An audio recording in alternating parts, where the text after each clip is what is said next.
The forge has gone quiet, the bellows blow no more. The forge has gone quiet, the smiths have gone home. Only fading embers remain, and my hearth grows cold. One kiss from you to rekindle it all.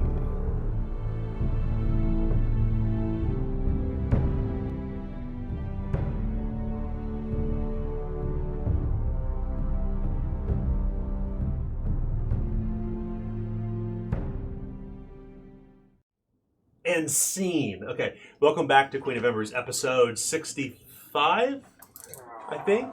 Yeah. 65, yeah, 65. 64. Remember, we are 4 episodes away from episode 69, where all rolls of 69 are critical success. Because we're mature. Hi, guys. Hey, thanks for tuning in and watching Queen of Embers. I'm your Game Master, Daniel Fox. This is the group, the gang, the cult. We haven't talked about that in a long time. People who made Zweihander and grew Imperialist Great. We're in Act 7 of 8. Not a Star Trek character. Act 7 of 8 in Queen of Embers. We're getting close to the end. I'm thinking, if I was to kind of just gut instinct, I think it's probably going to be 15, 20 sessions more at the rate that we're moving. I think we have a really good rapport with one another, and we kind of act fast, which is good. A couple of things for those who are watching, listening, whatever it is. Jason, unfortunately, is out with food sickness, but everybody else is here. Tim's back. Go Chiefs. Go Chiefs. We won that shit. Because, we won it. Like Kansas City. Yeah. We're Kansas Excuse you. Kansas won that. Kansas. Thank Hey, you. that's right. Great Sorry, state Donald of Trump Kansas. said Kansas won that. So that's something to consider. Thanks. Kansas City's in Missouri. That's right. Mostly in Missouri. It's in Kansas City, Kansas, too. It's technically in both, but the Chiefs are. But the Chiefs are Chiefs are Missouri. Missouri. The real city's in Missouri. Agreed. Yes.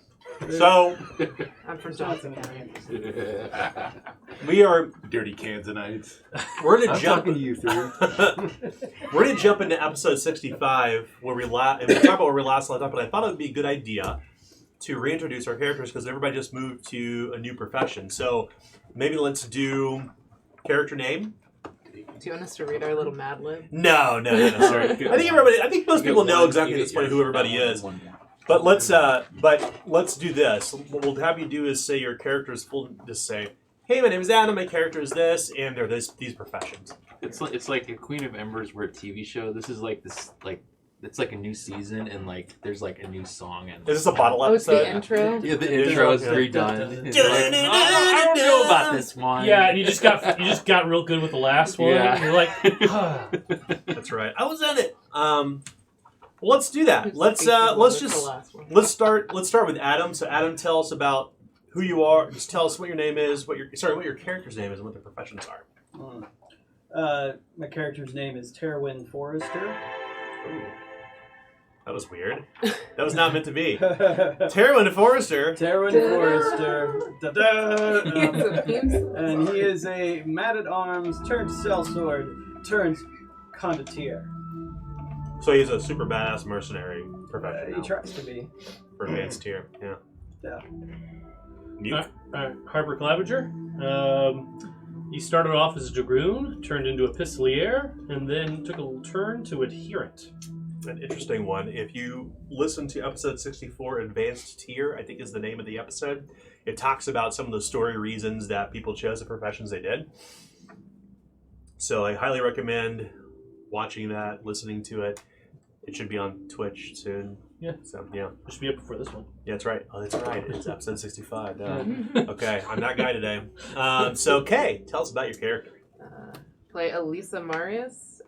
She was a provocateur, then an investigator, and now an oath keeper. Oh, that's good. I like that. Mm-hmm. You keeping the keeper of the oaths. What's great is none of them are spelled the same way at the end. I love it. Silly. That was intentional. Cool. So, Nick. I play Warren Rhodes / She, and I am a camp follower. Warren is a camp follower / plague doctor, and She is a sanguine legionnaire. Oh, Yeah. Look at that. That's a really Uh-huh. cool class. Pretty fucking clever, right? Yeah. That's all Nick right there. Yeah, really interesting stuff. I'll send the links to you, Tim, if you want to watch. If you want to watch that 22-minute thing for character creation, it really helps kind of paint a portrait. But so, Tim, I'm Banneker Steeples the Second. I started off as a highwayman, then moved to smuggler, and I'm going to move to watchman because of our initiative chaos that we're playing right now. I think it's. You're always going to go first. I think it's Twice. just You're a metagamer. I am metagaming the situation. I know what I'm doing, Yeah. but I'm trying to take advantage of this rule and you should. break it. You're going I to mean, you I'm roll so doing many bonus. times, you may as well, I I'm think- doing the mic. I find the rule and I break don't it. blame you. I like what you did there. I think there's nothing wrong with playing to win, Oh, yeah. right? Pick a combination that makes sense. Pick what makes sense for your story. There's nothing wrong with any of that. Metagame, min-max doesn't matter. And frankly, it makes sense mechanically and in story for Banneker. Yeah. So it's a good choice regardless of the reason. It's one way of playing. You don't have to play that way I if you agree. don't want to. That's right. But if you follow Mike's Mechanics Mondays, he will tell you how to build like the most awesome Zweihander characters Yes. from a mechanics perspective That's on right. our Patreon. Yeah. Well, we wanted to do Crime Lord, but I just couldn't get it to work. Oh, man. I know. So, I can guys plan better than I do. Be Mike and plan. So Tim, I built a character that went to Crime Lord on Mechanics Mondays. I'll just show it to you. so Tim, He built the entirety of Usual Suspects, in fact. Really? Yeah, all of them, Very cool. end to end. Or Crime Boss, who yeah. watches The Watchmen? I knew you were going to say it. I was waiting for one person. I was to say waiting it. for something. I I didn't say it because It was going to come from one of I was these. gonna- I Let think it our go. viewers watches The Watchmen, and Yeah. we watch The Watchmen as well. It was I've pretty. never Take his seen it. clothes off. It's a pretty good TV show. Oh no! You had our first song for the night. So, let's I apologize, I'm chewing here, but sorry, listeners. Let's talk about what happened last game. So, we did a short session. It's about an hour and a half long session outside of character creation. Who wants to take the lead on that? Well, we started off with being on the boat and kind of recapping because like we were taking stock of the events that happened in Stowe, and then also taking stock of what happened to Warren, and then trying to find out more from Emil about the conspiracy. What did Emil reveal? Because remember, the reason why you're after Emil was one of the burnt letters you found in the fireplace where Rosalia Mansfield was murdered. There was something that led you to Stowe. Yeah, so Emil revealed that there was an order for a special stock of Madame Geneva. Madame Geneva, yeah, and it was to have Folkbane in it? Was that what Yeah. it was supposed to have in it? And it was being kept in some mines further down the river after Old Lorg. I almost called it by its incorrect name. So, Are there any details that he may be missing there, Elisa? oh, plenty. Let's see about that particular show. So, let's see. The guiding hand is the one that set the prices and controlled Arundel from behind the scenes on the east side of the river, as we stated. Bruno Lehman is their leader, and Emil believes that Eustace, his friend Eustace Adelard, got mixed up in with the guiding hand, specifically Bruno. So he made that special batch, and Eustace requested it, but he was not the one that picked it up. It was instead the Red Herring, which was a Viper's ship. And there was a tall man in a mask that ended up on the ship taking that stuff to the salt mines that are run by the Saltpeterman, I guess. Well, no, by the Guiding Hand, I guess. So, Yes, Bruno Lehman's mines are just outside of Durindal in the Bastards River. yes. So not downriver, but upriver and back into Durindal. You go up the river and down again. You're gonna be in Rovania again. I'm dwindling in. I was trying to make it work. You tried. I was trying second song in the first how many minutes? 9 minutes. It didn't work. 100. Pure bulk bane. So yeah, you learned that Emil basically, while he was performing surgery, by the way, on Warren Warren, that he had done this for Eustace because he and Eustace were friends, obviously, old friends. And he thought it was unusual because it was not Eustace who came to pick up the batches of Madame Geneva laced with Folkbane. It was the river Red herring. Yeah, the red herring ship with the vipers, river vipers. Not to be confused with the river vipers from Cobra and G.I. Joe, but sure, why not? And a strange, tall person in a twisted mask to hide his face. And this was weeks ago. But it was borne upon a ship called the Red Herring and clearly bound back for Lehman Salt Mines. And that's kind of where we left off. But we did press forward in time. In fact, we decided to move time forward 5 days on the river, thereby giving 10 days of rest. Because everyone's laid up for that long to recuperate from their injuries. So the first thing you need to do is mark off 10 days from any injuries you may be suffering from. Mm-hmm.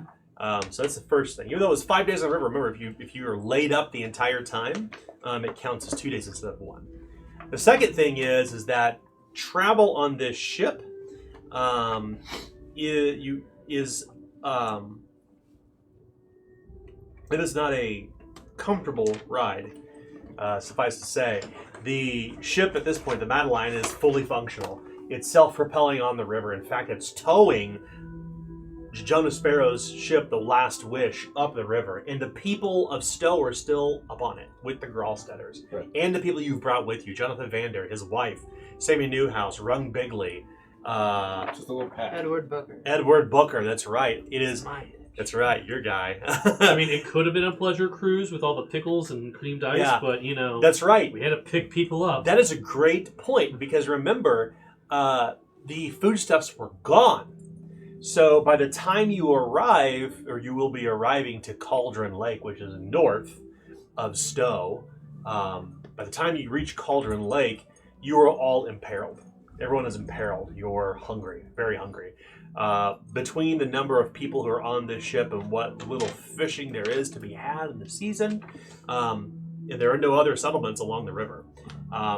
You've pretty much been eaten out of everything you had in your holds. So all of our rations and everything we have. Yeah. Okay. Yeah. So expend all your foodstuffs off your character sheets,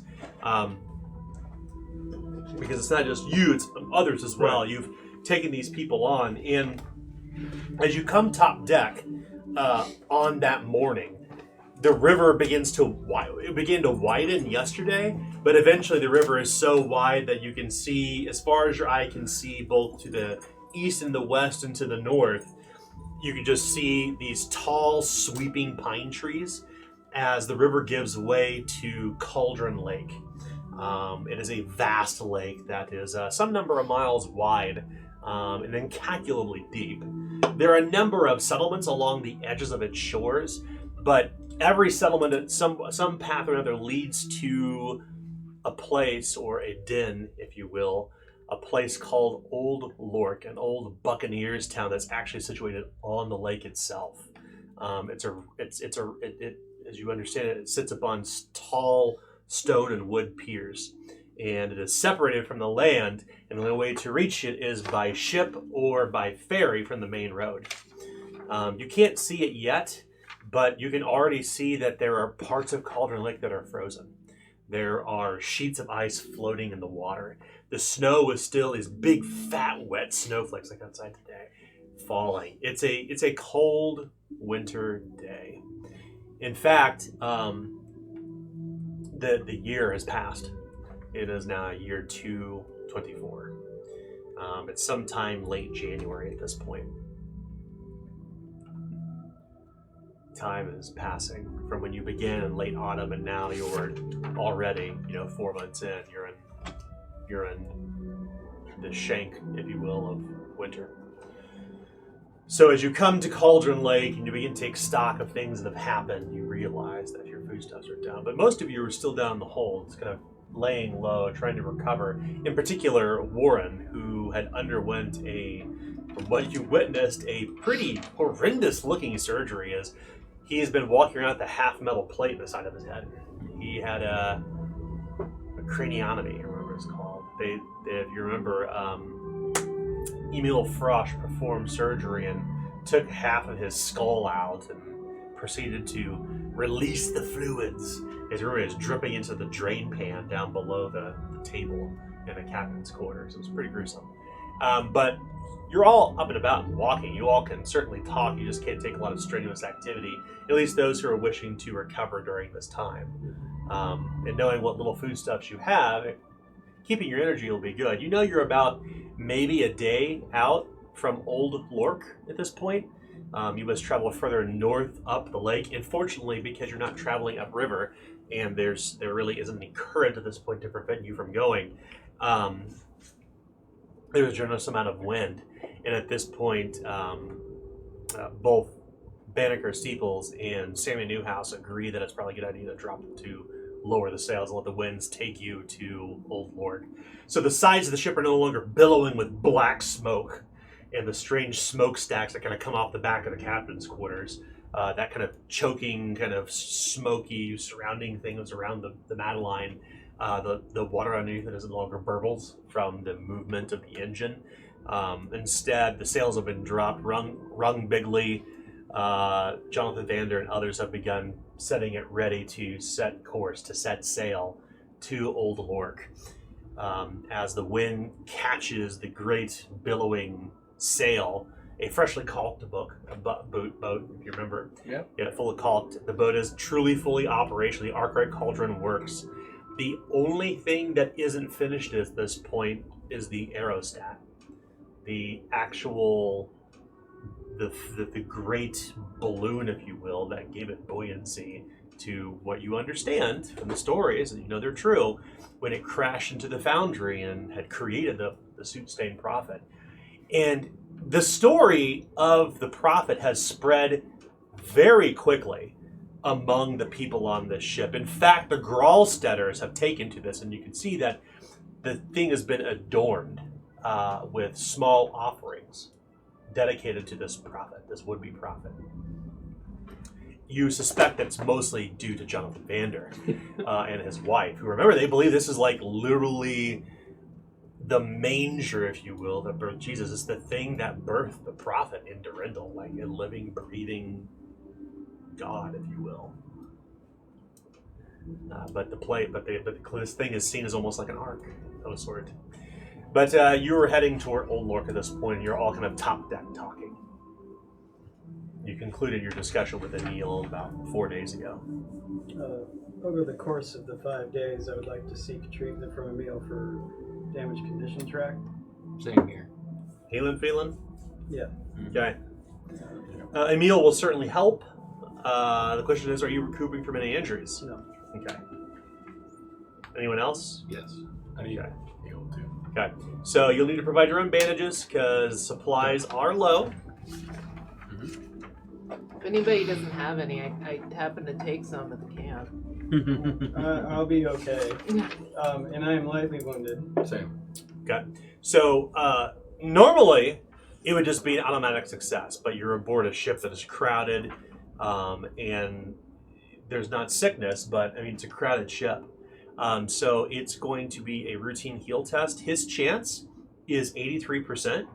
So I will let you roll individually. So go ahead and roll yourselves, and you may use fortune points if you like in this case. I mean, you are rolling for your own lives. Be sure to expend a bandage if you would. I did, yeah. I already 83? marked them. Is that what you said? Yes. No, 05 will succeed. Nice. Anybody else? Yes. I have 3 injuries. I'm sorry? 3 injuries. It's not the number of injuries, it's the condition you're currently Oh, at. okay. So Where are you at? I'm grievously wounded. That's injury. 50, 73, 63%. 63. Okay. Nope. I'll re-roll. I'll take that misfortune point. Thank you.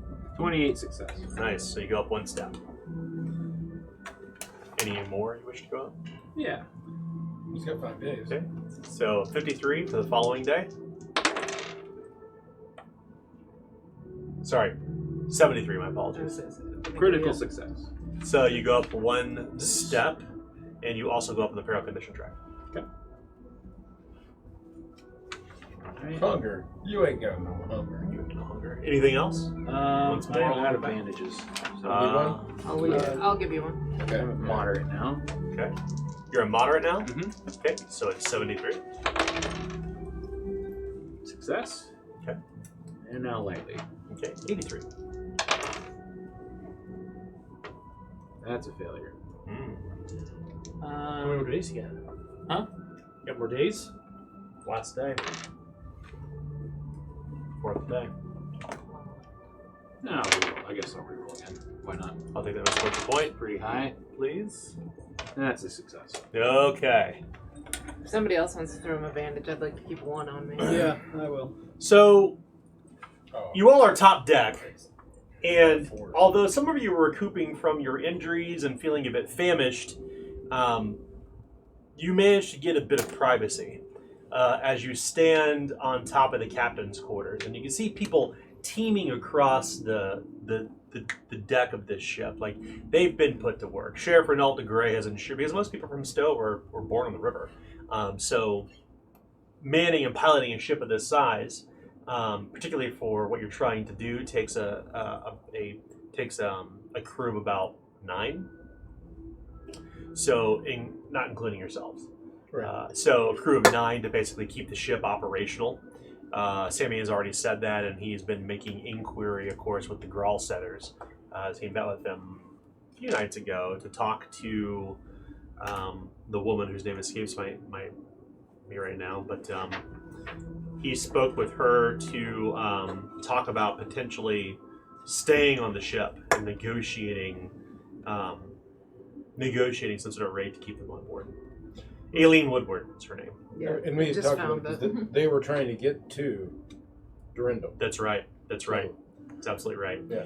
So you have privacy among It's yourselves. It was kind of a win-win. That's right. So the 6 of you, including Sammy, is there outside the captain's quarters, and you're looking down up on the deck, and you see the great sails, and you know Old Lork is about a day away, but you're not you're going as fast as you possibly can at this point. There are no other ships on Cauldron Lake, not surprisingly either, given the season. In fact, you're surprised not to find that you're surprised that it's not frozen over in parts, because it is still fairly shallow where you're at. Mm-hmm.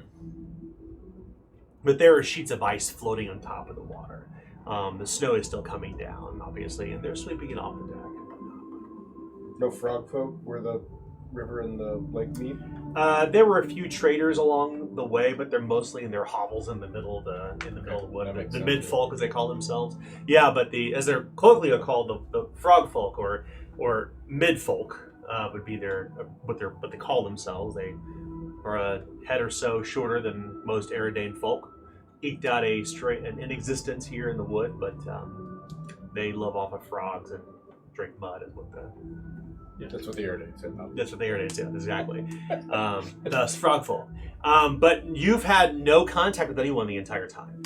And you're really not surprised given the season. All river traffic is pretty much dead at this point, with the exception of perhaps local travel.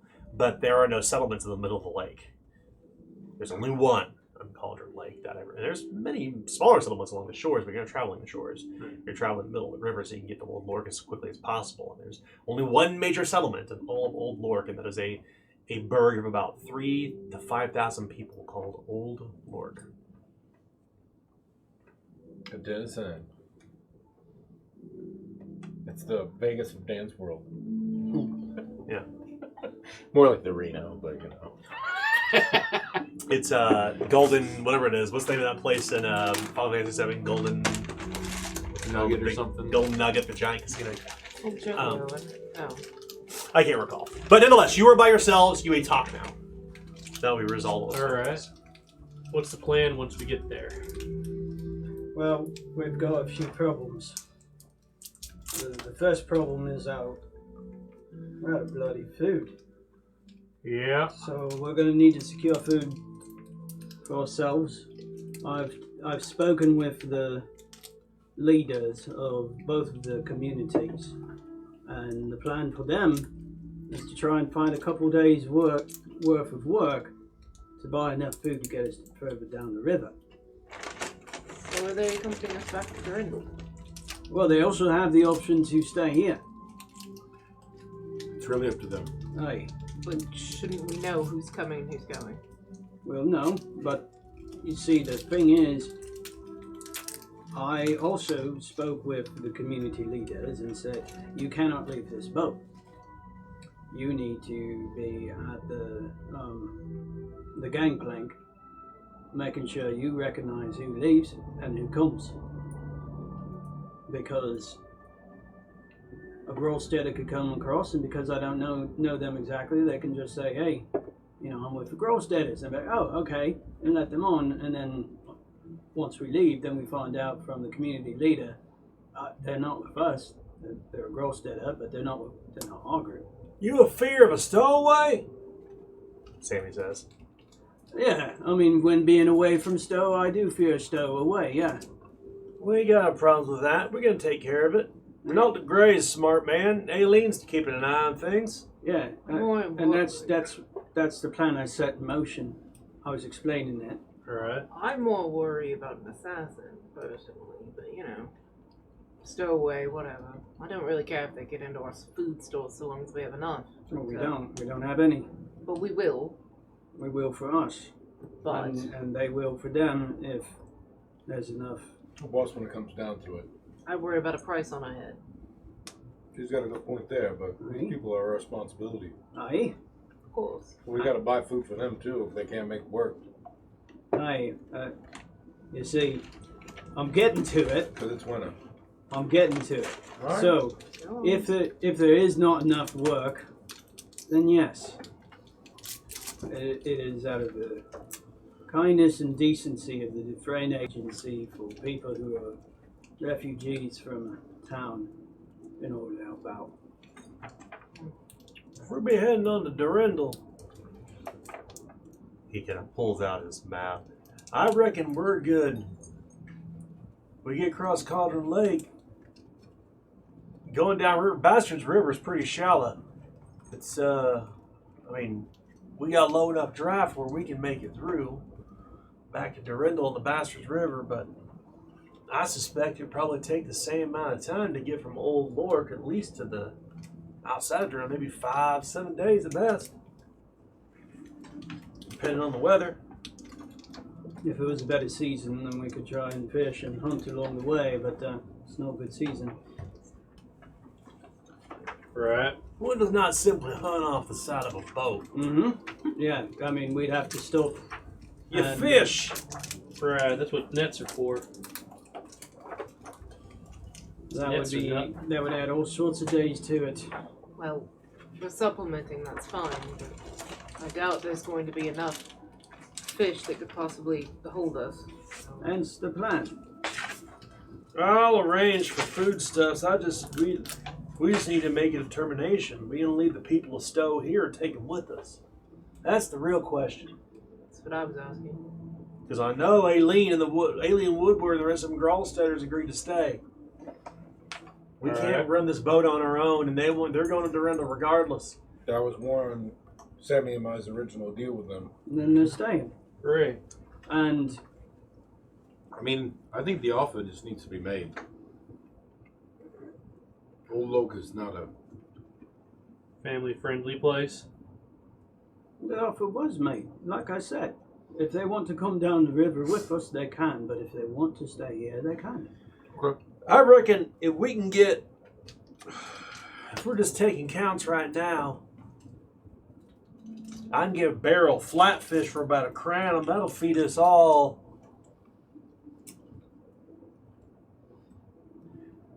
I'd say we get 3 barrels that'll feed all of us, including the Gralsteaders. So we need 3 gold marks. That's easy And enough. you know Lork's got fish. We got 3 marks. I can send someone to see to it. All right. I'll give you a mark.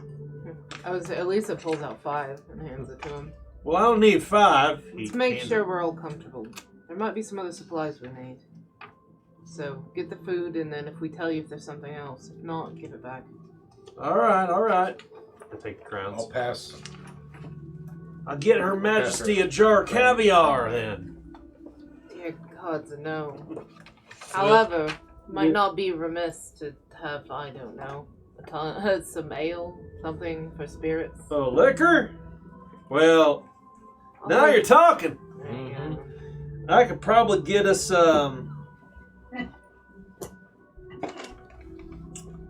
He's Might motivate. ruminating for a moment. Yeah. Might motivate the men.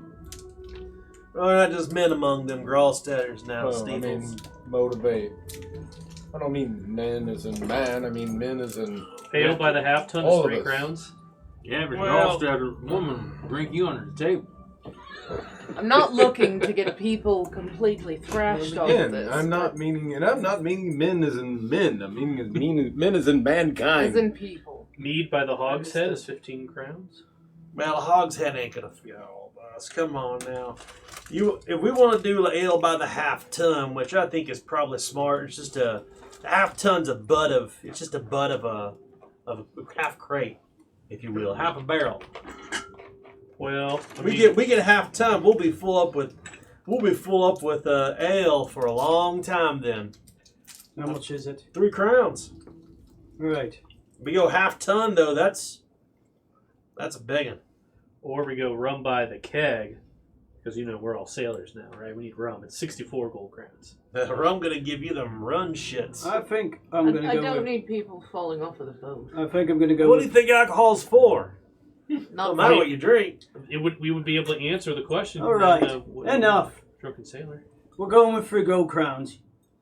All right then. I hear you. Now, I'm giving the 3 gold crowns for the drink. And Right. You gave 5 for Yeah. the food. Yes.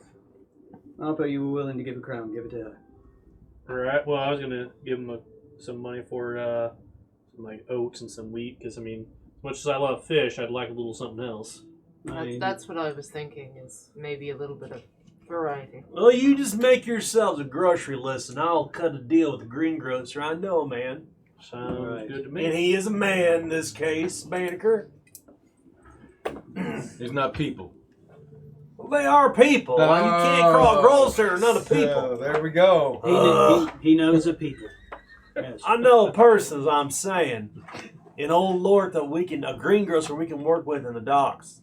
That won't be a problem. You just tell me what you want, and we'll talk about it later. And he starts How taking fucking close accounts. are we to this town? Do we need fuel of any sort? Fuel? I assume there's some kind of... I don't know how that thing works. I never got close enough to it. You and Jonathan have always worked on it. Just give us a number.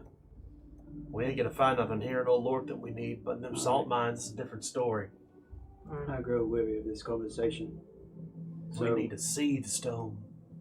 I ain't got no head for numbers. Man, not most of the time. Are we done? I think so, boss. All right. You seem to be. I am. How about a pig's bladder for some blood blitz on deck? All right, but if you throw it overboard, we're throwing you overboard. I suppose. Fuck you! You don't know how to pilot the ship. I suppose it'd be good for morale. I can get behind that. It's hey brass. I'll take care of it. I'm just joshing you. All right, I'll take accounts and leave y'all to it. I'm gonna go talk to Aileen. Get some cheese. I'd like. Let me know cheese. what we're gonna do about them people from Stowe. He says as he walks down, as he comes down the ladder off the top of the captain's deck, leaving the 5 of you alone. But we'll assume that Eugene Thornberry is laid up still. He's got a good point. We need to meet. Did you already meet with the sheriff, the warden? I did. It's when you were too busy captaining the ship. So It's not as hard as it looks. Just kidding, boss. So, I told them the same thing. If they want to lead their lives here in Old Log, they can, but we are planning on them coming to Durendal if that's what they wish. So I think what Sammy's asking is we need a head count. If they're staying, we kind of need to know. That way we can put them to work, or we can move a few back onto the other ship and give us some room. Okay? We kind of That's cut and ran. It's probably the best way to describe our exit. I appreciate your concern, and that is why I spoke with them, and I told them to be at the gangplank and to let us know what these numbers are. Ah. All right. I mean, seems like you got this thing planned out. I mean, what else are we doing when we get to Old Log? I need to run by a weaponsmith and an armor smith. You hear a bell being rung from the front of the ship. Old Log! Old Log! The band's calling out. And as you kind of see between the falling of the wet snow, you can see the shape of something looming over the water, spreading as far as the horizon can see. Boss, can that wait? You can see a few masts penetrating the mist, the low-hanging mist. Could it? This is not the den of... This is not Durendal. This is... You do you, boss. You want some guidance of where to go, I'll help you out. You're going to pay more here, though. Not any more than we can pay in Stowe. Maybe. You're not part of the association. What's that? That is the association. It's the organization. It's called a lot of things, but you're not part of it, nor am I. So you're going to pay more. Well, then you should be my guide. I'm not either. I understand.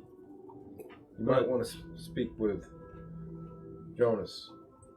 That's who I'd recommend. Taking you. Let him see if he can help you. That's a good idea. Thank you. No matter what, I think we should all stick together.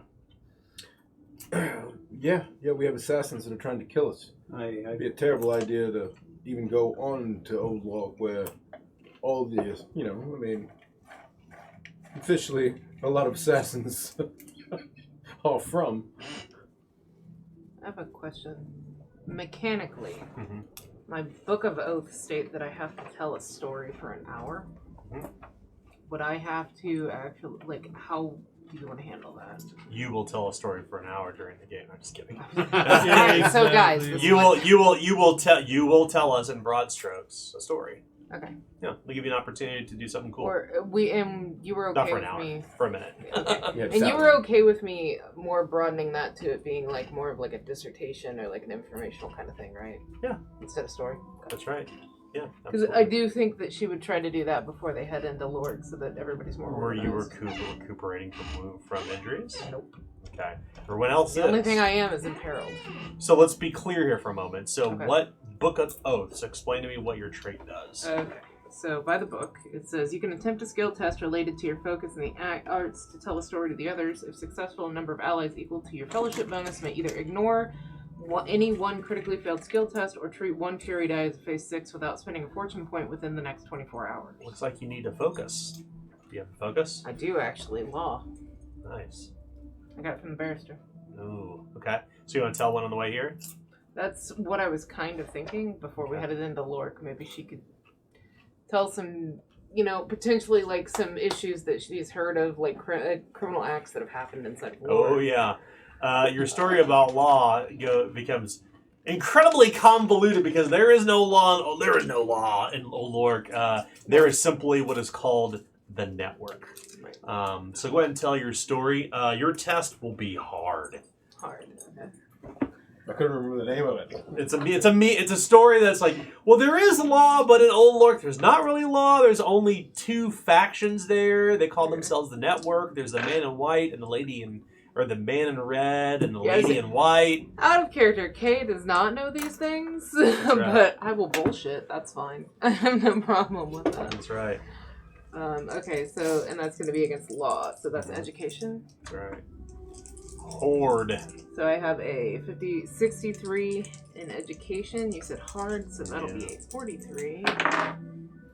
40 or 74 will not do it. All right, so she, you know, there's these things, and from what I've heard, there's like a network or something, and they do things, and I mean, there's not really like rules, but it. You know, it seems like the king is not. Well, I mean, no, like they don't really care about the king. But like, we got nets that work on the boat. You know, they catch fish and. What? No, this is different. This is like people, and they. There's 2 people that wear colours. There's 2 of them, and it's a lake town. You know? There's fishermen. You know, I'm not entirely sure. There's really not. I don't know where I was going with this. So, to Lork then, right? We all knew that already. She's kind of wrong about everything. There's 2. As you roll up into the docks, there's two factions. Don't mess with either one. The lady in white, the man in red. If somebody says they're part of the network, just go the other way.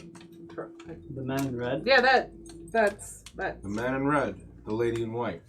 Those are the 2 factions. That wouldn't have anything to do with, like, Crimson Matters, would it? No. Then we're good. No, but we're not good, boss. Marauders. I keep telling you this. We are going into a den of assassins. We are wanted with prices on our heads.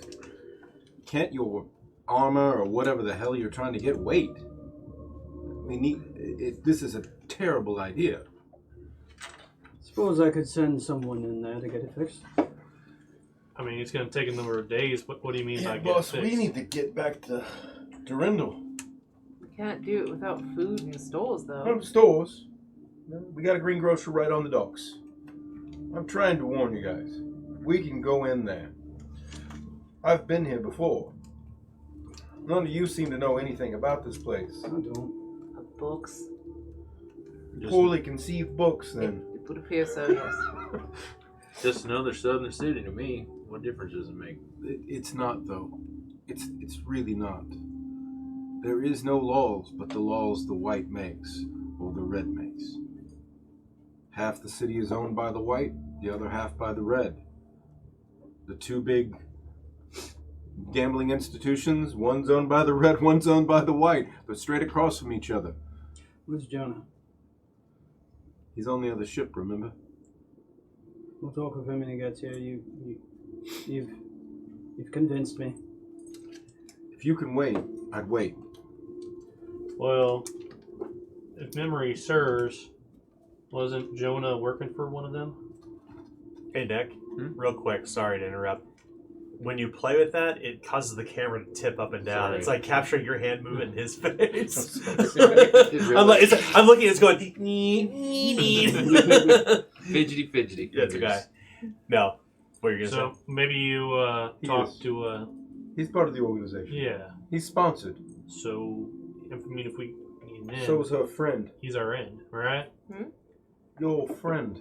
My friend. The woman we brought to Booker? introduce to the Baroness. Domina. Yes. Her father and her. I'm sure. She's well connected. We should speak. The word well connected is not what I mean. She's one of them. Oh, We should speak with all 3 of them then. If they're experts here. well, Domina's here. We can speak Aye. to her. She's Donna on this is top deck. Aye. I want to You invite see her not far from here in this blue jay colored, like a robin's egg colored dyed wool coat with this thick plume of white around her neck, making her look like Elsa from or not Elsa, whatever her sister's name is. Anyway, she's top deck, kind of actually looking toward Old Lork right now, and you can see her tall and regal. with her midnight black hair. Unmistakable among the people who were kind of maneuvering back and forth on the deck.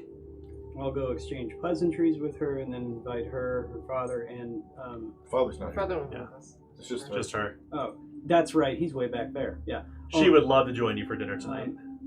I will. I will invite her and Jonah Okay. to speak with us.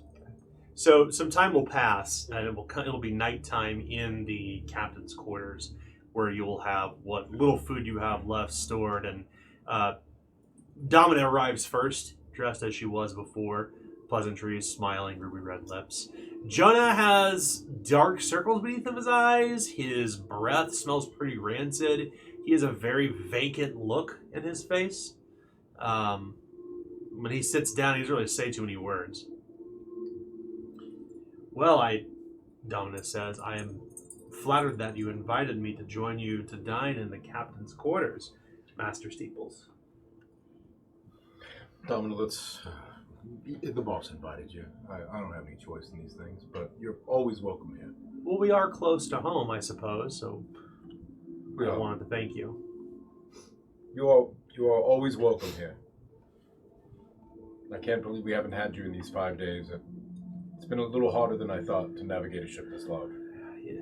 It has been busy, I'm certain. Your responsibilities have been great. All of you, in fact, have done a very commendable and wonderful job navigating a very complex situation in Stowe. I have watched from afar, and the people of Stowe, particularly Renault de Grey, has told me what has transpired. I must admit, I am impressed. The Dufresne certainly bring only the best and brightest talent to the table. You're too kind. What I spoke of, Master Steeples, when I said of home, I meant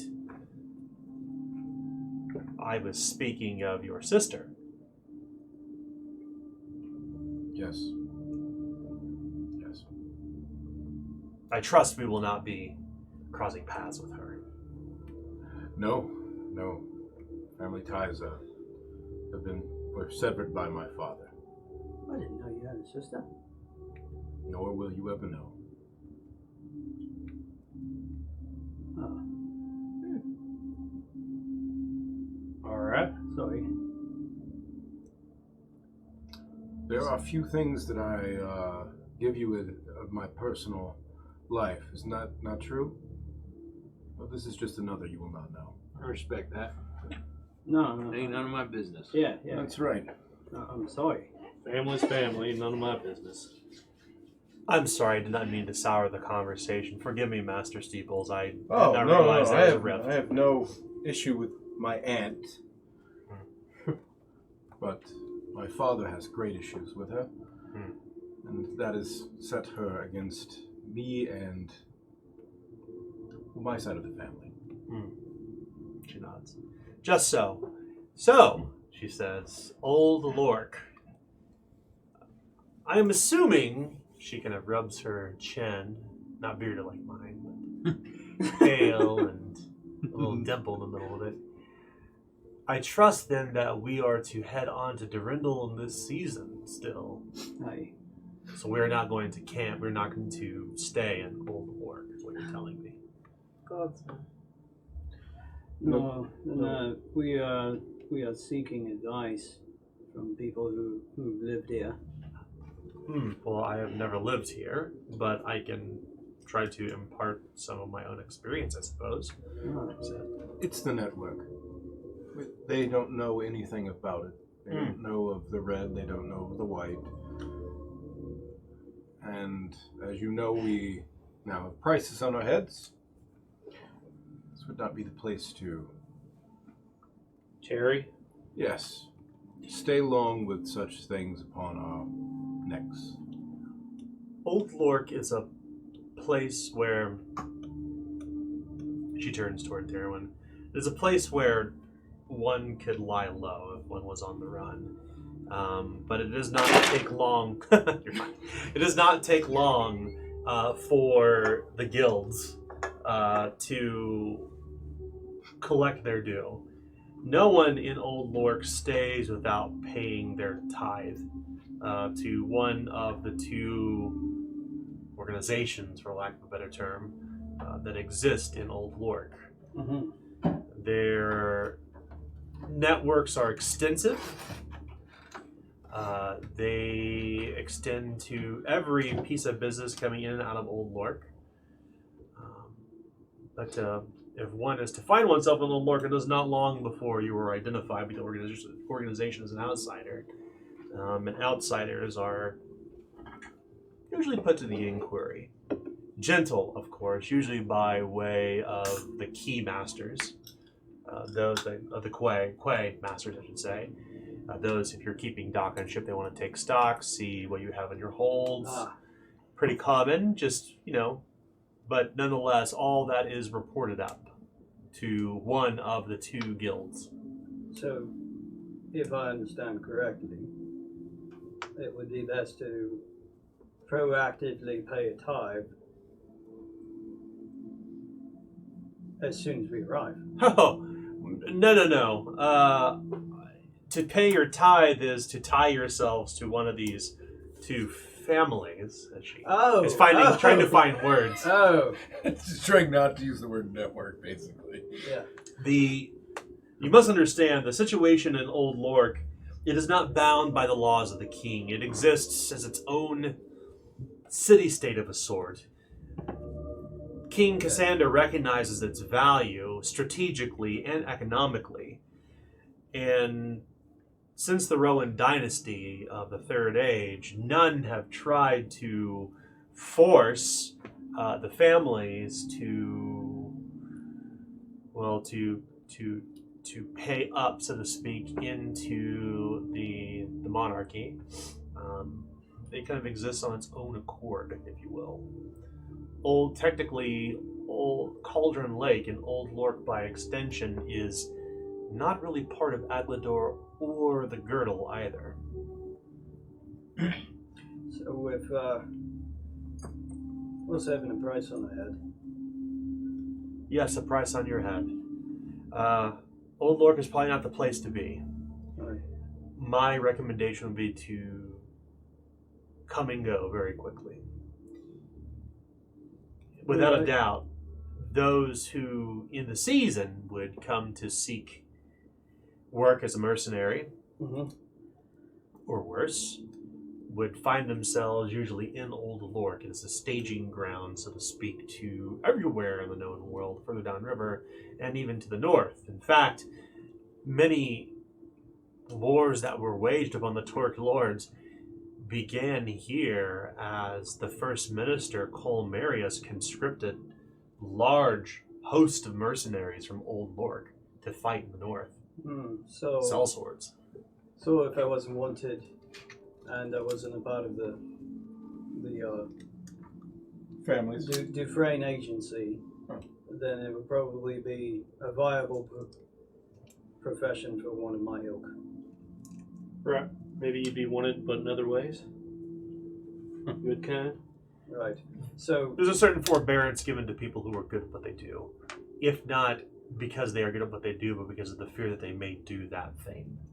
Aye. Well, it's. I already told you convinced me before we had this conversation, but I'm convinced we should probably not tarry. You will find, I will tell you this in Old Lork, that every person wears either a red rose of cloth or a white lily of silk. That is who you know you are trafficking with. It is a requirement by the families. By the lady in white and the man in red. Right. Those without marks. Well, no. She nods. And I'll kind of look at the hood around her head and then look away. You must understand that loyalty to these families extends beyond Old Lork, and that in these guilds, she continues dancing around the name, these guilds that extends far beyond Old Lork, and like recognizes like, much like how soldiers in the field wear the tabards of the barons or baronesses they serve, or the knights for that matter. They wear their colors. I look down at mine. Yeah. You wear the livery not only to declare your fealty, but to ensure in a melee you do not stab your comrade. That makes perfect sense. It is the same for the people in Old Lork, although it is not open warfare they engage in, it is a war of knives. And rarely will you find people come to blows in the streets during daylight. But there are certain dispensations made by the various captains, if you will, within these families who control the broader organization, she says, dancing around the term once again. And they wear this livery proudly. It is something that you would wear during daytime, perhaps would hide at night. I'm simply stating that Old Lork, it will not be dangerous as long as we do not extend our stay. We should move on, and quickly. As I said. So, Wouldn't have time to go to your armor smith and whatnot. yeah, for repairs, I understand. Well, you would find no armor smiths in Old Lork anyhow. Fire is illegal, for the whole town is built of timber. Huh. You will find no fires larger than a hearth that will burn there. Any sort of metal work is done on shore. It is done in a place called Frogmorton. Where's Frogmorton in relation to here? We passed it. I already passed it. Yeah, well, the river and the lake meet. That's Frogmorton. So when we leave, won't we pass it again? We will not. We're going to the Bastards River. We're going the other way. Oh. We're going east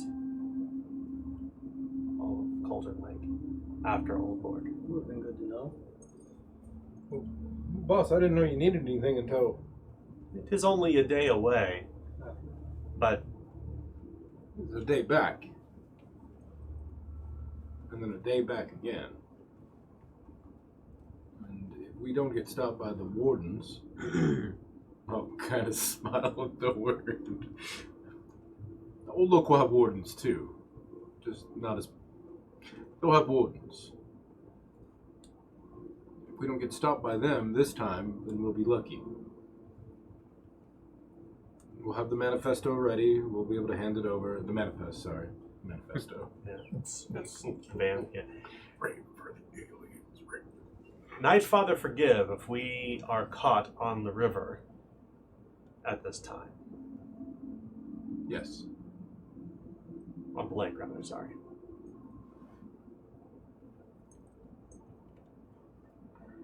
I don't know what's going on, but we need to... If it can be done in Durindal, we should do it in Durindal.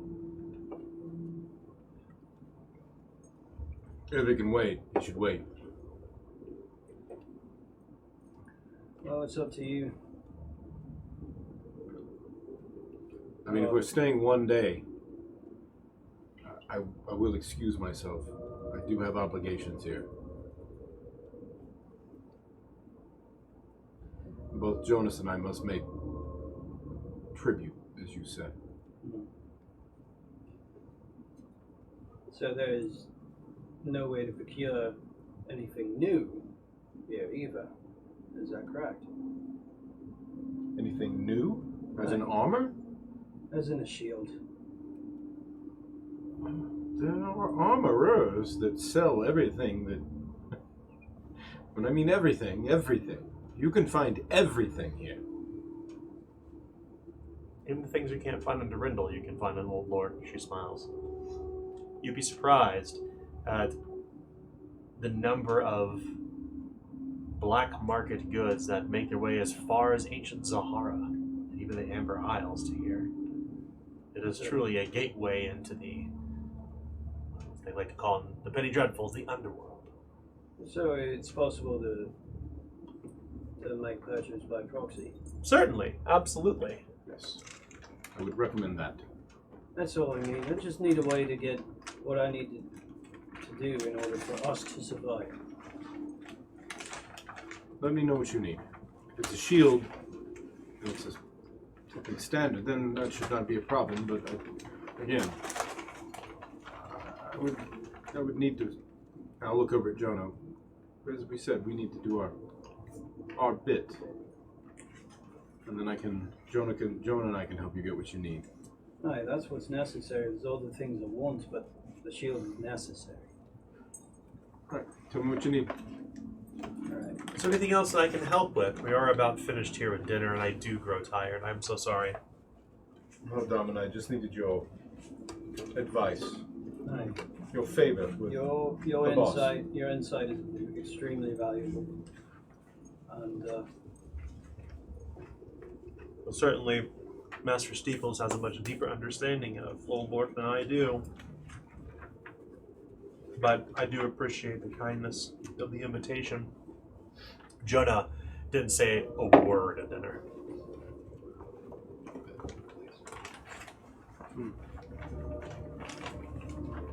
right. So yeah, I'll stay aboard. As they are excused, I'll be like, no one talks about this. You know that. So you think that I may have gotten her in trouble? No. Don't ask about family ties, though. Oh no, I won't. You did. Again. Well, we can't make heads or tails of these damn southern traditions. It doesn't make any sense to me. Well, as said, I just need a few hours. So is the intention then to come to Old Lork, do your trafficking, make your visit, and then to be off? Yeah. Or do you wish to extend your stay in any way, individually, for all of you? Harper doesn't really have any reason to stay in Old Lork. It's not like he's probably going to find an honest priest there anyway. I'm going to continue to recommend that they stay on the ship. Don't leave the ship. Maybe besides Elisa and Zay, if you wish to go ashore.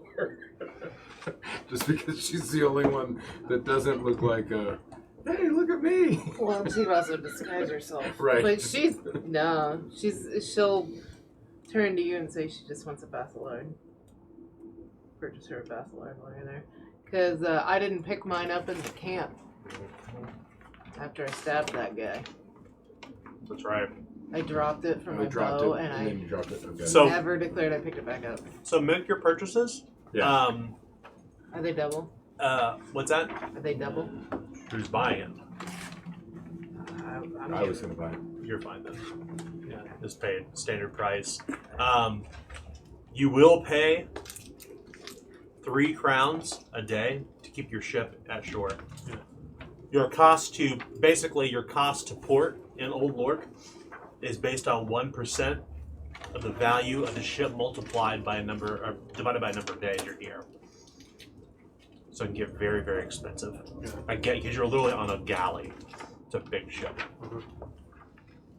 I would offer to Bannister the brigantine that I was wearing. Banneker and Brigandine. Yeah, Banneker and brigantine. Or the 3-barrel pistol.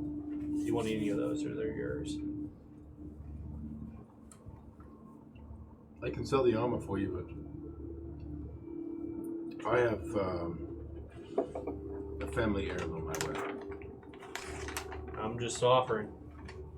But yeah, if you want to go ahead and sell it, we can put that towards good use. Food, whatnot. May not be as expensive as we need, but it's always nice to have some change laying around for a rainy day. As you wish. So can we go ahead and just do the purchases Yeah. now? And anything's on the board unless it's like a repair, which would take time. That's right. Okay. So, Banneker, what is it that you wish to do while you're here? I need to visit my aunt. I need to pay tribute. And I'm sure Jonah's got to do the same thing, right? Yeah. Well, we'll leave kind of some of that off camera to kind of let you maybe fill in what happens later if you want.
gonna become of that old blade?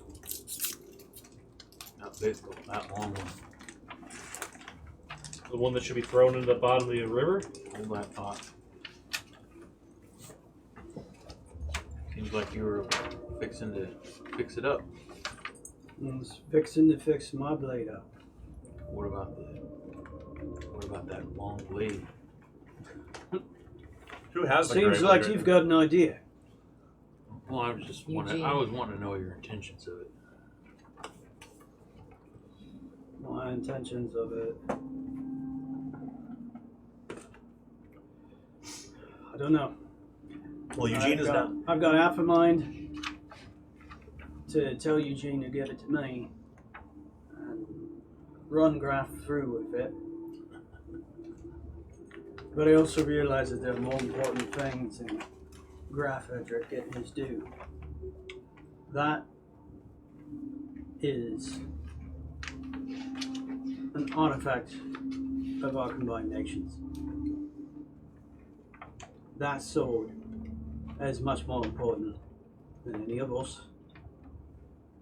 And so, as long as it gets repaired and put into the right hands, Whose hands is right? Hmm? Whose hands is right? well, you tell me. It seems like you're leading somewhere with it. Been stuck down on this hold the past few days. Seeing it leaning up against the wall. Something about it. I remember it snapping in his hands. It's unlucky to him. Something's speaking to him. It's speaking to me almost. Maybe it's the blade, maybe it's her. But I got an itch in my hands.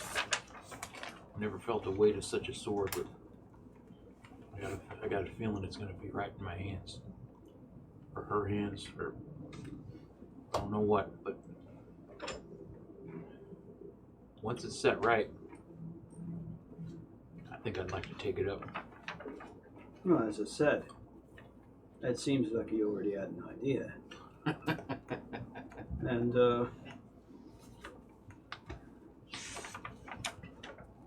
I suppose that, I could teach you a few things with it.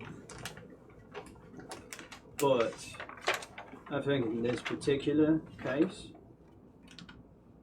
it's not just up to me, because if you walk around with that, it's even more attention on us. And I'd like to hear what these people have to say about it. So, yellow flag. Eugene is not here, so we're gonna stop Yeah. this conversation. He's not Okay. here. We've been through this last game session. Mhm. So unless Jason is here to speak on his behalf, I vote that we don't discuss this any further tonight. Okay, we'll do. So we're gonna be back on the boat, right? I mean, But we will use that as a seed for the next session when Jason is back. All right. Yeah, we'll revisit that topic. So at this point, Are we still on the same night, or we were? we've left Old Lork at this point, so it's been 6 days now. 6 days total.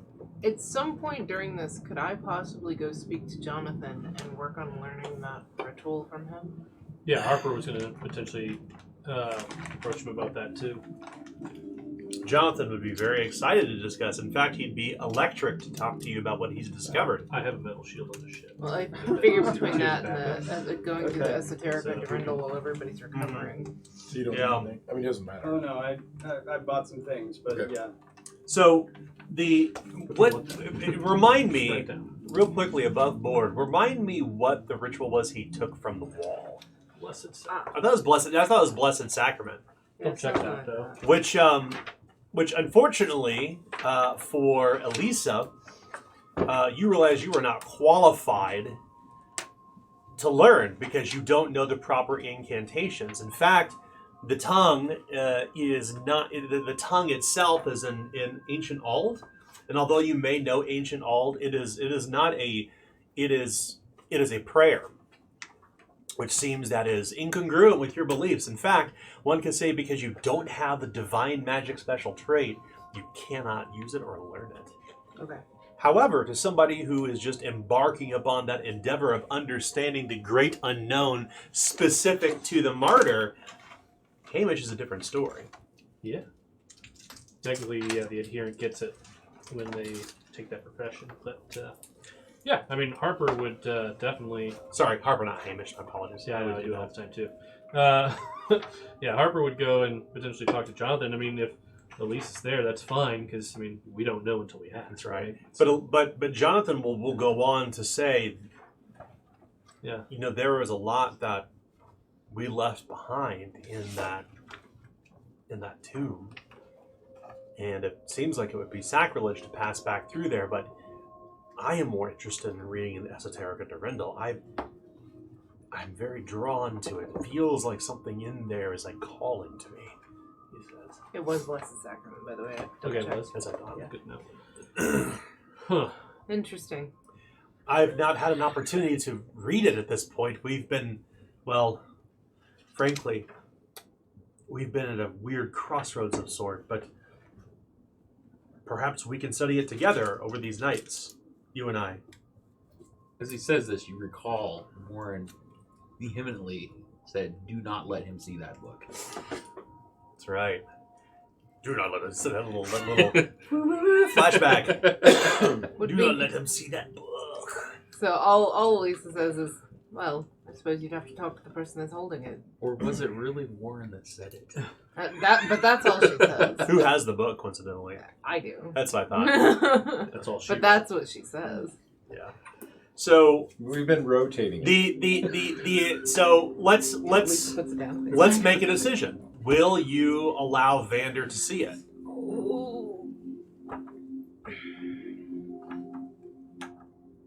Will you go with Warren's recommendation not to let Jonathan Vander see this book, or will you, or do you? I guess the question is, who do you trust more, Jonathan or Warren?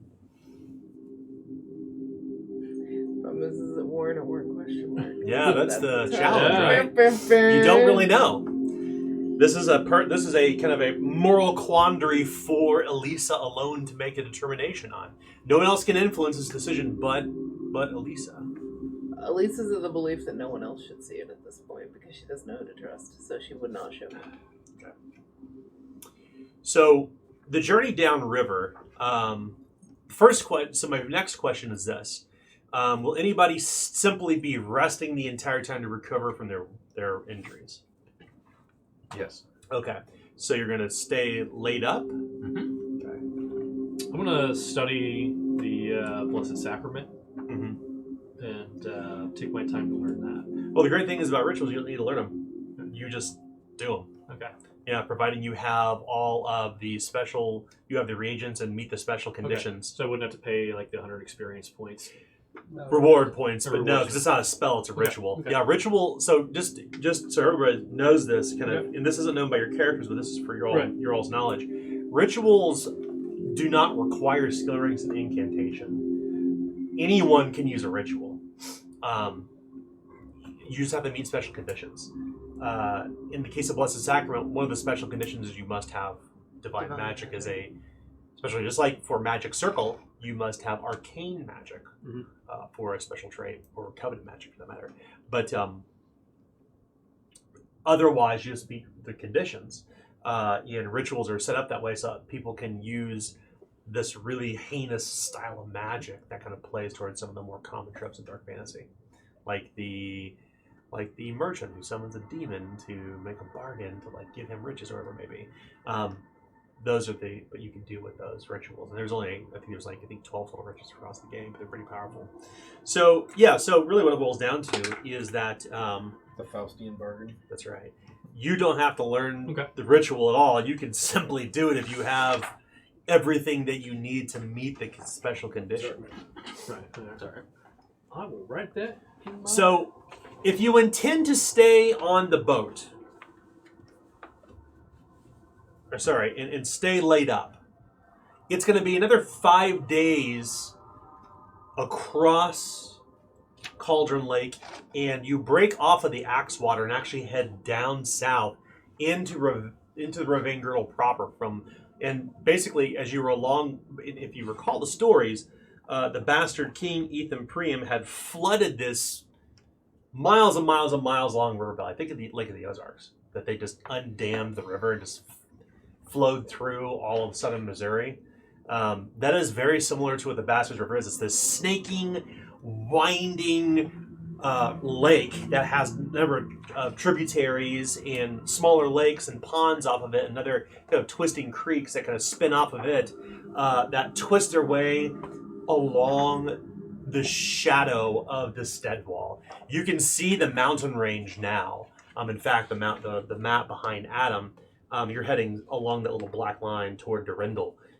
You can see the great snow-capped mountains of the stead wall rising first as foothills and then to these huge soaring gray mountain peaks that frame the west as you're going south on the Bastards River. And you discover as you're going on the Bastards River, there are many parts of this great twisting, I mean, it's not really a river, it's a lake almost, but the Bastards River is its main vein. And you find there are many parts of it that are frozen. And nobody lives along here at all. And you notice that the cliffs continue to rise and rise and rise until they meet the mountains.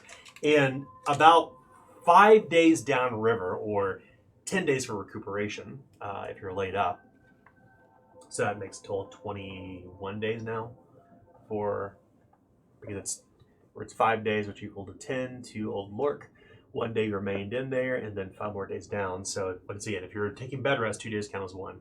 So 5 more days away from Old Lork, away from Cauldron Lake, onto the Bastards River, you're literally in the shadows of these huge, huge, huge mountains. A great mountain range that has been here for ages. It's one of the first things that the Ravanians found before they even called Ravanians. They were still called the Ald. But it's one of the first things they met when they came to the Girdle.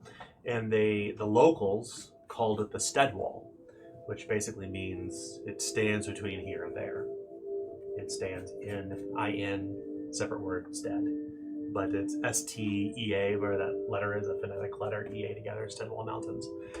So the Steadwall is kind of to your west. And at first, about 5 days down river, you think that all the cliffs must be covered in snow as well, whether the mountain caps are all covered in snow and kind of surrounded by clouds. There's no snow falling at all here. It's just, but the cliffs look like they're covered in snow until you realize that these cliffs are actually made of like salt. These huge salt cliffs. And as you're heading down the river, the Bastards River is kind of winding its way through the foothills, and that's when you see there is a river lock ahead, barring your way further down the river, and you're seeing these huge salt cliffs rise to the west toward the Steadwall that are not capped, they're not covered in snow, just simply salt mines, and you see that there's this huge river lock that's raised and literally positioned in the middle of the river, because the river is not wide here by any means, is a military barge almost reaching from one shore to the other. And it's marked with the heraldry of House Dupre. It's dropped anchor in the middle of the river, and you can see that there are a number of smaller boats that have been turned over on shore. It's marked with the House to Pray? Yes. Oh, that helps us. I thought it was going to be the other way. It is. If you remember, the heraldry of House Dupre is checkered yellow and black, and has the boar tussling with the owl in the forest. That is the new House Dupre heraldry. Remember, the old House Dupre was just the tusked boar. There's an old story about you may remember this, the old man of the forest, as they called it. There's a story that's written by Guillaume Genevieve that was kind of a folk tale of the Dupre before they had merged their houses together. And now you're looking up on the new heraldry that looks like the Baroness's symbol. It's bitterly cold out. You find that your ship can go no further, however.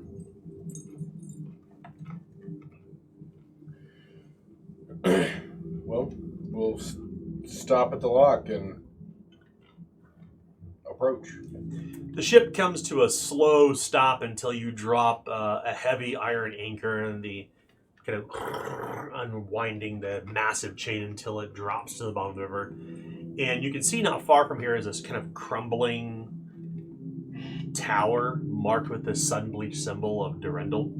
It's situated on the western side of the river, which is where the River Key operators of the River Quay, if you will, the river wardens would be. But what's unusual about this is that the lock is surprisingly close to these salt cliffs. In fact, you can see not far from here, there's this winding kind of path of broken white salt rock and rubble. There are all these yellow and black checkered tents kind of peppering the hillside, and there's like campfires coming off of this. An entire encampment settled up on the side of the salt cliffs, and they seem to terminate no more than maybe 10 yards in front of this huge wooden palisade that basically bars the way into the mountains. We didn't come this way last time, so we don't even know. No, you don't. You have no idea.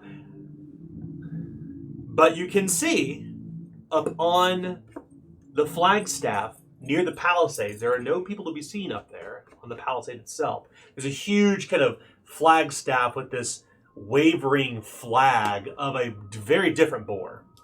It's the boar that looks like what's on the paper you'd seen before. This must be the Bruno Lehman salt mines, without a doubt. And they must be beyond that palisade within the mountains. Oh. That's what it looks like. This is why we needed to stop anyway. Curious though, those that are already here. Why? There's only one way to find out. You could feel the wind coming off the side of the mountain. A cold, brisk wind. And even though, as you look toward the salt mine, the salt cliffs, you can see the snow-capped mountains far up above. The wind coming down through the stead wall is like cuts right through you as you disembark from the ship, rowing a boat across and come to shore. And as you come to shore, you see a detachment of Brigandine military approaching.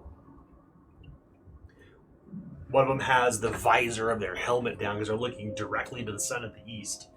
And you can see that the light is kind of reflecting off of his metal helmet, or her metal helmet for that matter, with the visor down. And you hear this kind of hollow metal, "What ho!" You can see that the sentry is kind of coming toward you. They appear to be armed with back swords at their waists, but otherwise they're wearing head to tail. They're wearing that kind of boiled brownish brigandine studded armor with iron helmets and thick, heavy woolen cloaks. None of it is trimmed in fur, however. They've got gloves on over their mail. As they approach, you can hear the metal rattling as they're frigid and cold. And it is indeed very cold out here. It is literally not only just the dead of winter, you are literally in the mountains. The wind is coming down, is cutting right through you. Through your clothes, through your fur. You feel your teeth chattering. And the sun is obviously risen in the east. You get the sun at your back. Is there a brazier on deck that has a fire in it? Yeah. Come aboard, warm up. Well, we have to get off. you have to get up. Yeah, you can't take the boat on shore. There's no dock. There's no We had to dock, take it. Yeah, you had to drop anchor. Remember, you dropped anchor and had to take Come the boat aboard across. onto a rowboat. Right. Yeah. So a detachment of brigandine approaches, and one of them kind of stops and he raises his visor, and the man looks really familiar, the woman looks really familiar, and you realize you met her the night of Penumbra. She was the one who directed you to Jonah Sparrow. She kind of looks at you, she kind of raises her mail finger. Haven't we met somewhere before? She says as she looks toward Harper. If I recall right, are you the one that directed us to? I can't think of his name. Jonah. Wasn't Jonah. Jonah. Sparrow. No. Amadeus. Amadeus. Amadeus. Master Chandler. Yes. Yes. That's right, she says. She walks up and takes her helmet off, and her long kind of twin ponytails drop to the side, these golden braids, and like with one streak of white in her hair. And she looks familiar because you remember her face was kind of pockmarked with her cheeks are dimpled, and she had freckles all across her face. She's pale as the moon. I do recognize the from the Dufresne agency. Right. She smiles. Dufresne, Harper Clevenger. Oh, well, interesting we would meet here. I am certain that Sir Ambrose Reich would certainly love to talk with you. It's a small world. Sir Reich is here. She points toward the encampment. Reich's not in the city anymore? Oh goodness, a lot has happened since you've been gone. More than I'd care to believe has ever happened, yes. Come into our camps. We'll keep you warm, get you fed. Alright. Do you have any people on the ship? Was he a sir when we were back here? Yeah. Before? Yeah, Okay, yeah. right. Yeah, Sir he was Reich? one of the Yeah, he's the one Belgars. you drink. Yeah, Sir There Reich. was only 2 sirs. There Right. was Sir Reich and then the one you didn't get along with. Leland. I'm glad it's not Yeah, him. yeah, yeah. Lieutenant Reich okay, is what you yeah. might have known as better as. Right. I knew him by his military. Yeah. There was only 2 of them. Not. That's not right. that he was a sir. Yeah. And I think that's because that's what he told me he was. Yeah.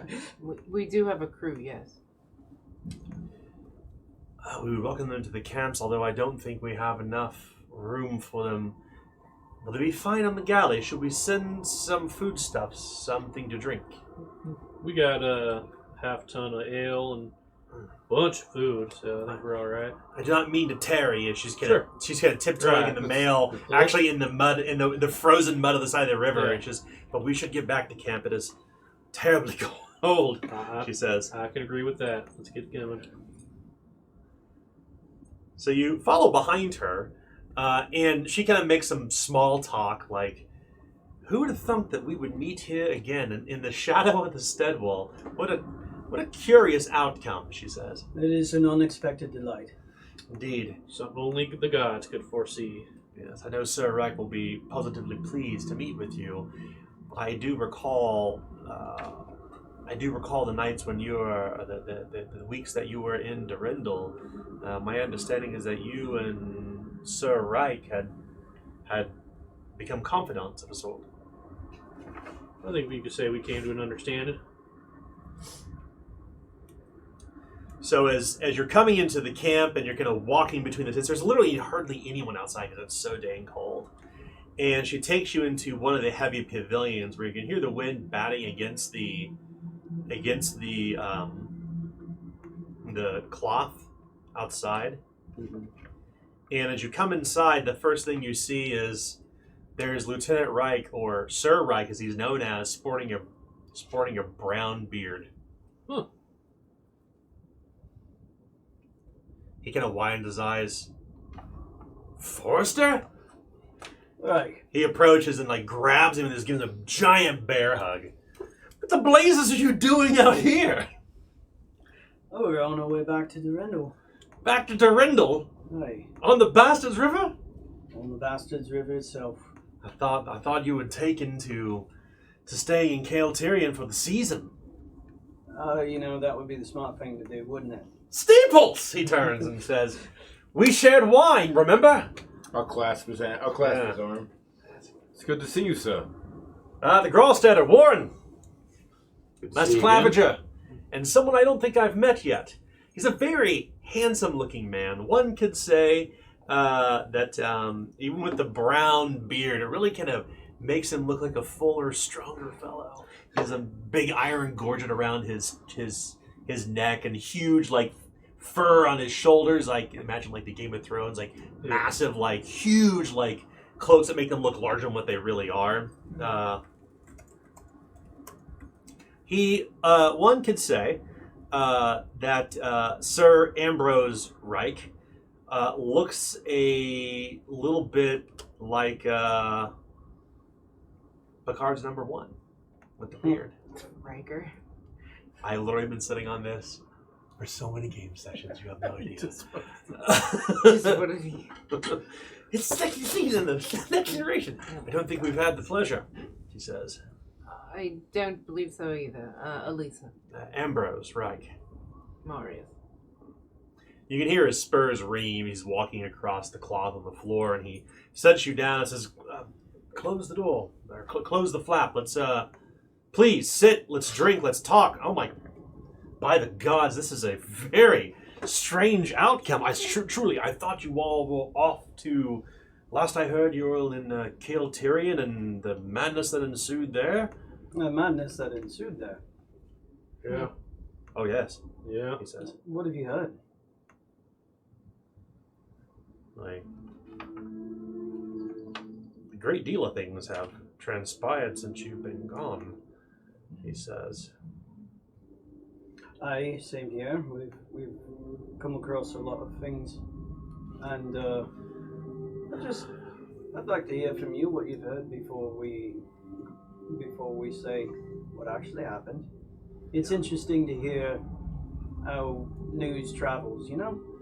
Travels very slowly indeed, but what happened in Kale Tyrion was ferried very quickly to Rasputin Hexenstern. Lord Clayton Arcade II spoke on your behalf and protested your innocence. Well, that's great. That's good to hear. It did seem a bit odd that,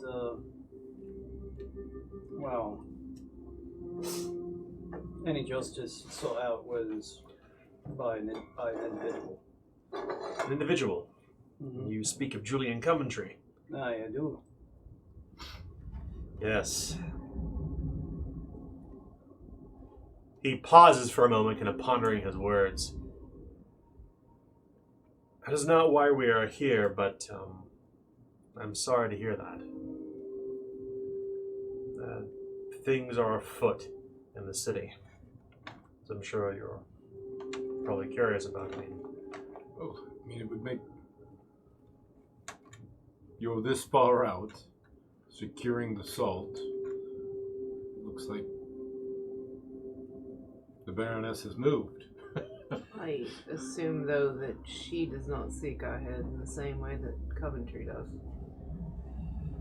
I should certainly hope not. The Baroness is a even-handed woman, and she leaves such matters to her bell guards. You can see that there's, upon his lapel, there's a tiny bell without a hammer inside of it. Oh, so you hugged me and didn't kill me. I'd say we're all right. I wouldn't dare, even if there was a true bounty on your head. The Foresters are fierce. You're too kind.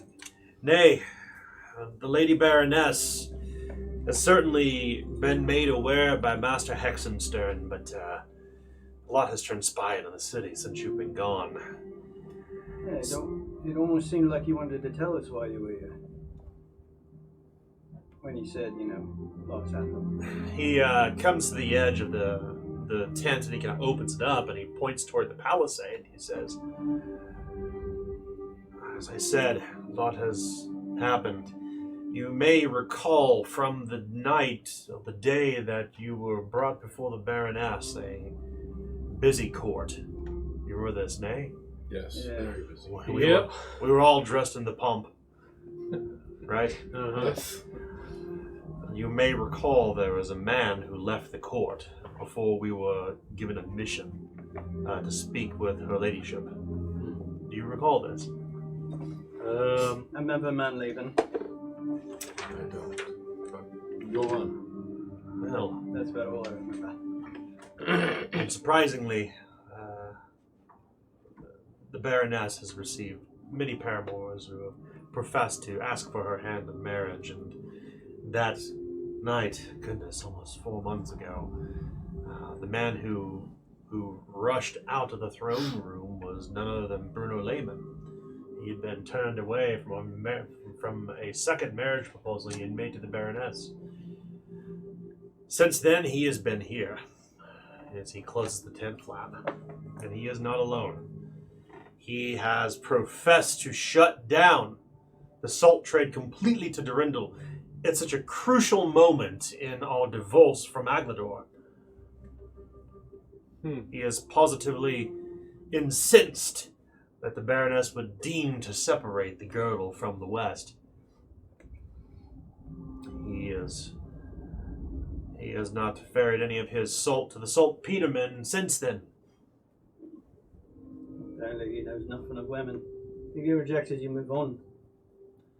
Oh, I don't think it's just a matter of mere rejections, but it was a marriage of potential opportunity. I'm not a political man, of course, but I don't think a simple rejection from a marriage would be enough to merit withdrawing financial support from the Baroness wholesale. Yeah. I'm not really all that political, so I suppose what you say makes sense. Yeah. So then you came here to what? Well, in a matter of speaking, I was sent, or I volunteered. We received an anonymous report not too long after the news had reached us from Kale Tyrion about the celebration party, about, he bites his lower lip, the death of Rosalia. We received a report that Bruno Lehman was the center of this. I felt it right to volunteer. Good on you. Forgive me. No, Your personal opinion is great, but why are all of you here? you can see there's tears welling up in his eyes. He's saying, I was promoted I was knighted before the Baroness before we came north here. We've only been here for a few days at best. Are you here to take back the mines?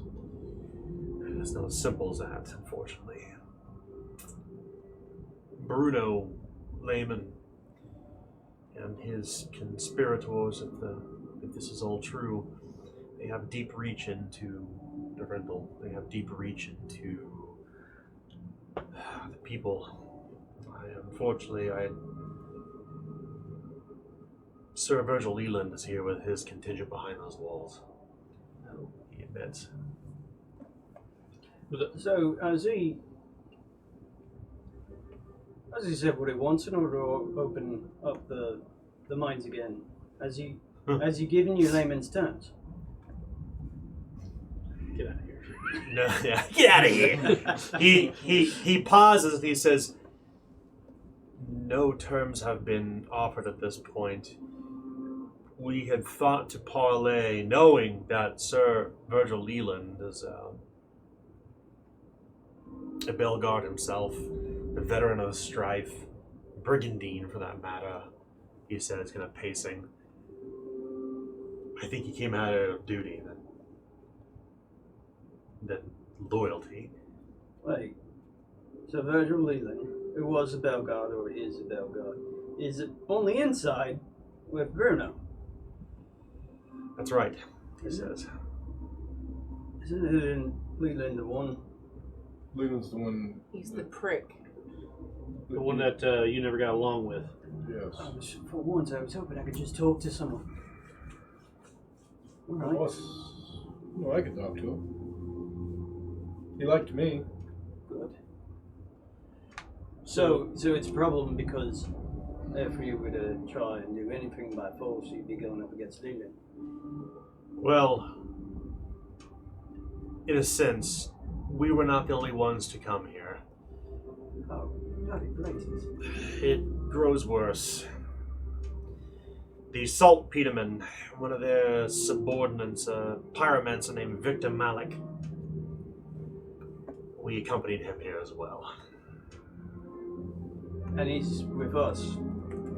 He is here in the camp, yes. He and a few of the other saltpetermen. They've come to ensure that the Salt stops again? salt flows back to Durendal down the river. They have come on behalf of Julian Coventry. They have come on behalf of the saltpetermen.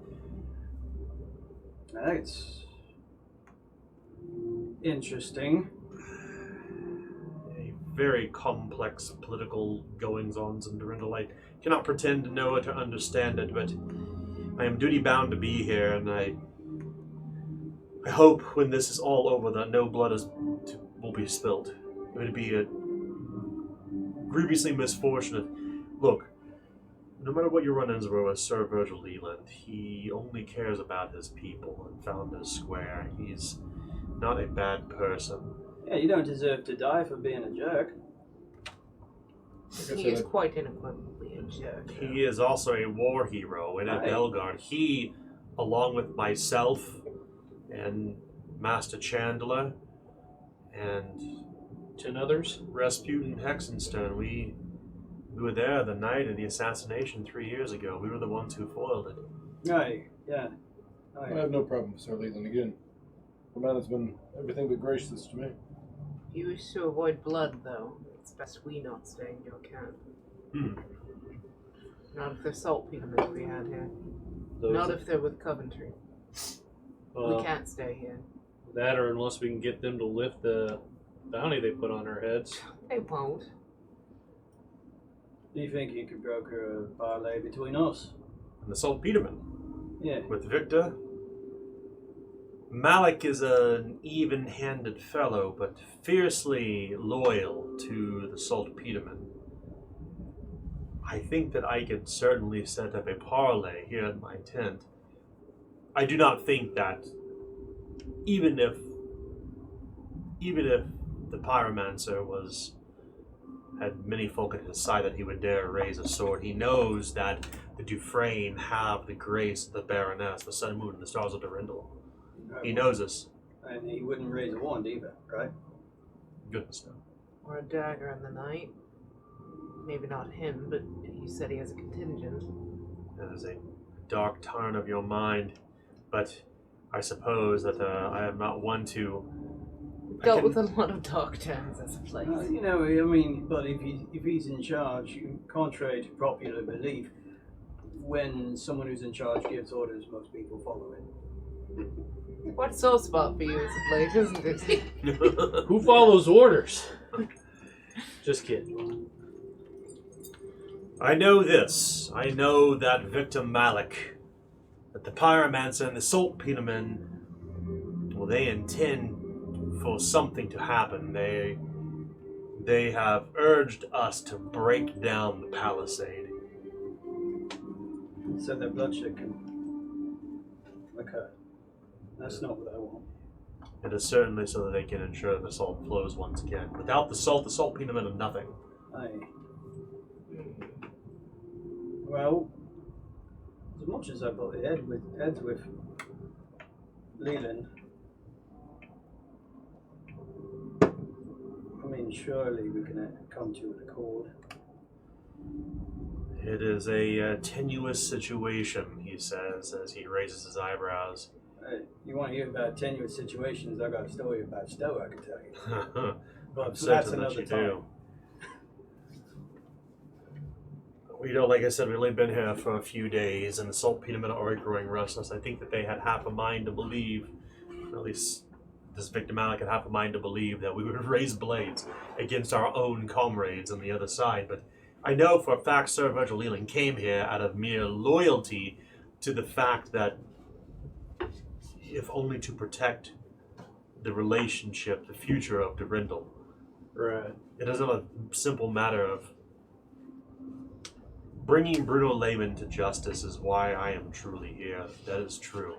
But I am not the executioner. I am not the one to carry this out. It is not for me to decide. I am not a court of law. But we have it on good information that he is at the center of this heinous murder of Rosalia. And you can detect a tinge of something in his voice when he says her name. He's almost breathless for a moment. Seems there were a lot of people that loved Rosalia. She was a much kind woman. When he says that specifically, kind of want to see how he reacts to that.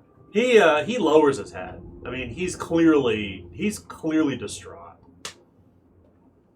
All right. Yeah, because above board we learned that she was the daughter of the people in Sir Tyrion, right? Quentin Arcay. Yeah. Lord Quentin Arcay. So, yeah. Well, I think that If we can get some talking going here, we can save some lives. First, we need to get everyone on the same page, I think. This Bruno Layman is guilty, then we should bring him back to Durindal to seek the justice he deserves. If he's innocent, he'll prove himself out. We know he's guilty. I mean, we know he's guilty, but that'll be for us to help prove. Mm-hmm. Hey, it needs to be proven. Not just bringing a... First to Leland, Yeah. then to Durindal. I think if we can speak to the... We got a witness on the boat. Mhm. He's the whole reason to drag him halfway across the world here. Mhm. Yes. A witness to what? Are we truly alone? Does he even have guards in here? No. Mate, you know, you've got your suspicions. He nods. Well, we can lend some credence to them. You just have to trust us. All we want to see is justice for Rosalia. Mm-hmm. Mate, We served our purpose, but lost the lady. yeah. I mean, it's more about making sure that people who deserve to see justice see justice.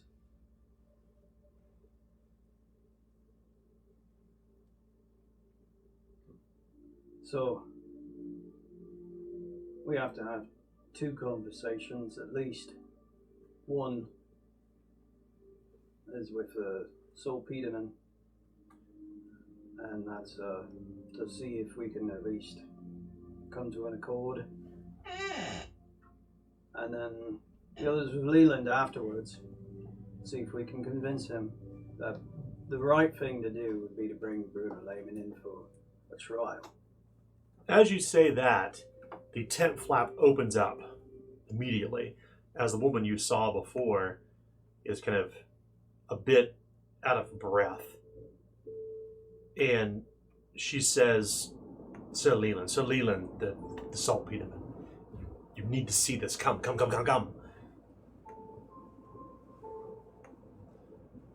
Sir Leland kind of nods, and you all kind of fall in line. And as you're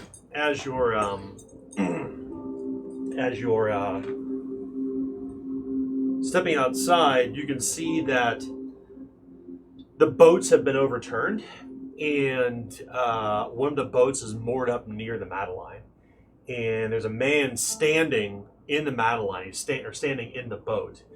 This very tall fellow wearing kind of long gray robes of the saltpetermen, and they are hammering something against the hull, this piece of paper with this huge iron spike, and they're protesting up toward the top of the Madeline, and you can see Sammy leaning over, and he's spewing forth a litany of profanities at these saltpetermen as they are clearly trying to seize the boat, these three saltpetermen with Victor Malik, and we will come to a close here for the night. 100, or not 100 points, my apologies, one advance. One advance every single game session from here on out. That's right. So we will continue next week with our next show, our next episode, which will be 66. So dangerously close. Only to 600 off. That's right.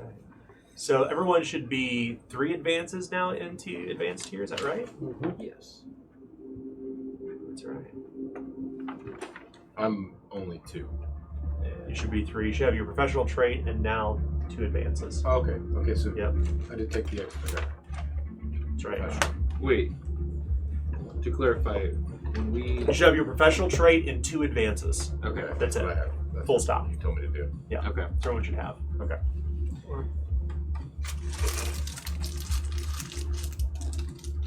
Is everyone up to speed on that? Everyone mark what they have? Yeah. Okay. Cool.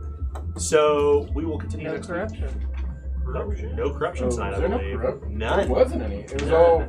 0. I Sword. can't fake. So that, Whoa! Fate point. Boom. I'm real close, which is the only reason I mentioned. Good. But I'm real close also to a disorder. Oof! Good. Wow, you're what do you? So what I'm do you, 8 and 9. Oh wow! So Lisa has 8 and 9 order chaos. What about Or yourself? sorry, 7 and 8. So what It's about still- yourself, Banneker? I am now. Where'd the pen go? I am now 5 and 1. Order chaos. What about Warren and her? 4 and 4. Harper. 0-0 now. Reset. Nice. Right. Fate Yeah, I point. was. And finally, My last Flora one was Taylor. super close. 8 order, 2 chaos. Wow, it's good. So, to continue next week, thank you for your patronage. Thank you for watching Queen of Embers. Thanks for the high cheese. We'll have something fun and interesting happen next week, and we'll get into some really interesting stuff here too. A palate cleanser, if you will, from the tenuous undergoings of the last act. But the Act 7 is just starting. What happens with Sir Ambrose Reich, Sir Virgil Leland, Victor Malik, and Bruno Lehman is a story that is yet to be told. But watch us next week to find out what happens. Thank y'all. Bye. See ya. Bye. Bye-bye.